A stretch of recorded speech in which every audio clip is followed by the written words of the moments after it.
Assalamualaikum warahmatullahi wabarakatuh. Perkenalkan, nama saya Krisma Tulisi dengan NIM 180574201048 dari program studi Ilmu Hukum Fakultas Ilmu Sosial dan Ilmu Politik Umrah. Video ini dibuat untuk memenuhi salah satu tugas mata kuliah Hak Asasi Manusia yang diampu oleh Bapak Irman SHMH. Di video ini saya akan menjelaskan mengenai pengetahuan tentang mempelajari HAM dan sedikit mengenai Komnas HAM. Sebagai kaum milenial, penting untuk kita mengetahui kenapa HAM itu penting dan sebenarnya HAM itu apa. Di Indonesia sendiri, HAM diatur oleh Undang-Undang 1945 pasal 27 sampai 34. Nah, di situ kita lihat pasal-pasal itu menjamin seorang individu akan hak-hak untuk mendapatkan pekerjaan yang layak, untuk berkeluarga dan untuk memeluk agama masing-masing dan sebagainya. Hak asasi manusia ini adalah sebuah prinsip moral atau norma yang fundamental terhadap hidup seseorang. Prinsip moral ini pun memberikan manusia standar-standar tertentu untuk bertingkah laku terhadap satu sama lain. Nah, Indonesia sendiri, HAM diatur oleh Undang-Undang 1945 pasal 27 sampai 34. Nah, di situ jika kita lihat pasal-pasal itu menjamin seseorang individu akan hak-hak untuk mendapatkan pekerjaan yang layak, untuk berkeluarga dan untuk memeluk agama masing-masing dan sebagainya.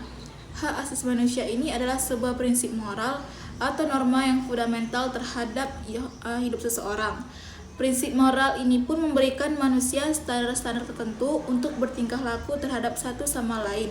Maka dari itu, dengan adanya HAM, sebagai manusia kita tidak boleh bertingkah laku yang bisa merugikan orang baik secara fisik maupun secara mental.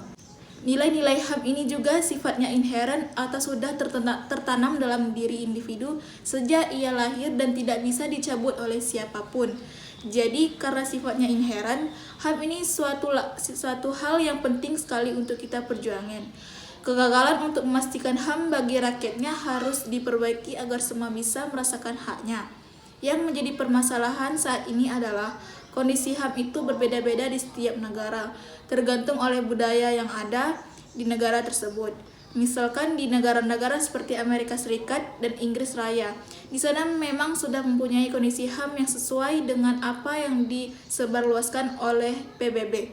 Sedangkan negara-negara di benua Asia atau Afrika masih banyak kondisi HAM yang harus diperbaiki sesuai dengan norma-norma yang ditentukan oleh PBB. Nah, penyesuaian ini yang membuat HAM menjadi isu yang harus tentu diperjuangkan.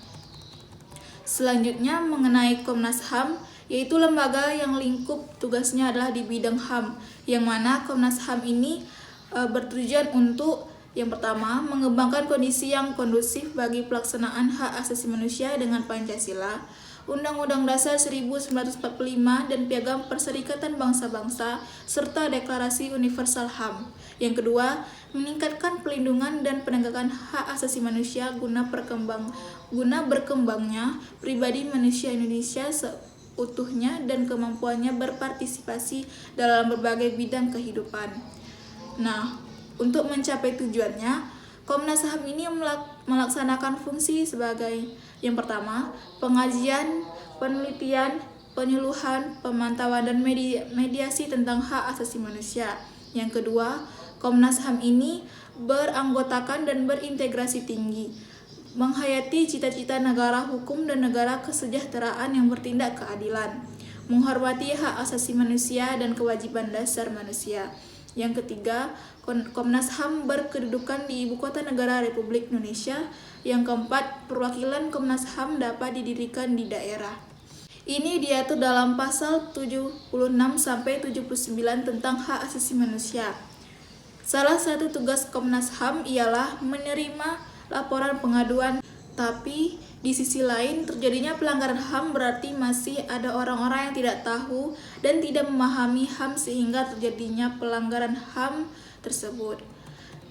Nah, kesimpulan dari penjelasan ini telah saya sampaikan, yaitu kita sebagai warga negara berhak mendapatkan hak asasi kita dan juga berkewajiban untuk melakukan kewajiban kita sebagai warga negara, yaitu menaati hukum dan pemerintah.